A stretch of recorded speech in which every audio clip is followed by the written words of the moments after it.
రాజకీయాల్లో అంటే మీ మీద ప్రధానంగా దాడి కిలార్ రోసయ్య గారు కావచ్చు లేదా వైఎస్ఆర్సీపీ శాసనసభ్యులు కావచ్చు, నాన్ లోకల్, రేపు ఈయన ఓడిపోతే అమెరికా వెళ్ళిపోతాడు, ఈయన ఉండడు, మనకు అందుబాటులో ఉండడు అని ఒకటేమైనా పదే పదే సంధిస్తున్నారు. ఏం చెప్తారు దానికి? ఒక్కటి అది తప్పించి వాళ్ళు బహుశా ఇంకేం మాట్లాడలేరు. నెంబర్ 1.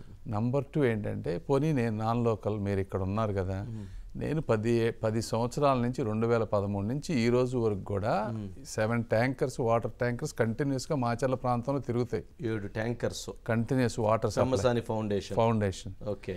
అదేవిధంగా వాటర్ సప్లై మా బురిపాలెంలో కానీ నెల్లూరులో కానీ కంటిన్యూస్గా చేస్తూ ఉన్నాం 10 ఏళ్ళ నుంచి అవి కూడా. ఓకే. నేను మరి ఇక్కడ లేకపోయినా అవన్నీ చేస్తూ ఉన్నాను కదా. మీరు ఇక్కడ ఉండి ఏం చేశారు లోకల్గా? ఓకే.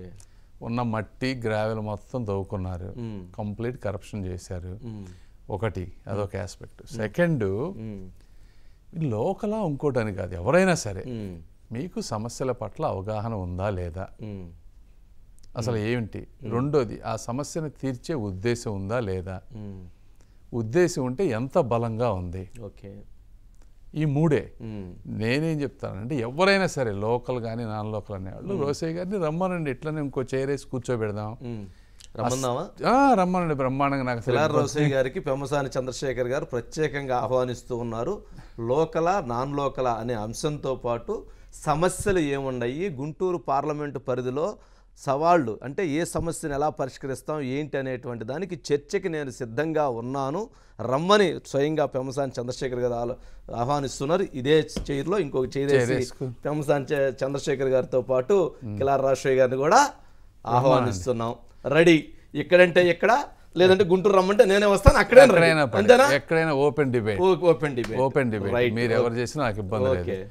ఏ సమస్య అన్నా అక్కడ అసలు ఎంత ఫండ్స్ ఉన్నాయి, ఏమేమి ఆగిపోయినాయి, ఎంత డబ్బు కావాలి, A to Z నాకు పూర్తి అవగాహన ఉంది. ఇప్పుడు గుంటూరు పార్లమెంట్కి వాటర్ సమస్య ఏంటి, ఎందుకు ఇంత ప్రాబ్లం ఉంది, మా డ్రైనేజ్ ఎందుకు ఆగిపోయింది, బ్రిడ్జెస్ ఎందుకు ఆగిపోయినాయి, రోడ్లు ఎందుకు ఆగిపోయినాయి, ఇట్లా ప్రతి సమస్య మీద బహుశా అంటే నేను చెప్పడం అతిశయోక్తి కాదు, చాలా మంది కంటే కూడా నాకు డెప్త్ వచ్చింది.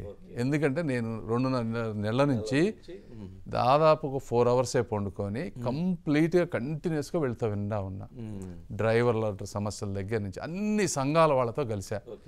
సో మీరు 10 ఏళ్ల నుంచి ఉన్నా మీకు ఎక్కడైనా మీకు తెలుసుకోవాలన్నటువంటి ఇది లేదనుకోండి బలవంగా, ఉపయోగం ఏముంది? అందుకని రీచ్ అయ్యారు, సమస్యలు అర్థం చేసుకున్నారు కాబట్టి సవాల్ విసురుతూ ఉన్నారు. చాలా అట్లా. ఓకే.